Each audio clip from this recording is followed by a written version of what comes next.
มีสมาธินะเตะเชลซีไล่มาสวยมากด้วยล็อกเข้ามาแล้วก็ล็อกเข้าไม่ได้ยิงกัน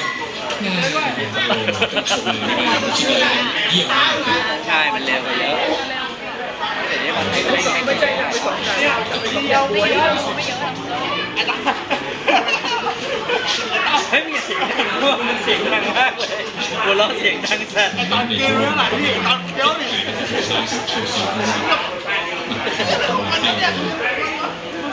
โอ้ยจริงเลย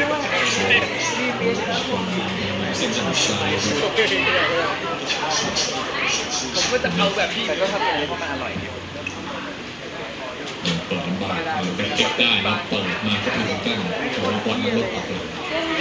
ไม่เคยคิดว่าการกินบ๊วยมันจะลำบากขนาดนี้นี่ผมเนี่ยป้าแต๋วไม่ตื่นตรงนี้ป้าแต๋วไม่ตื่นยังไงก็ไม่รับอ่ะ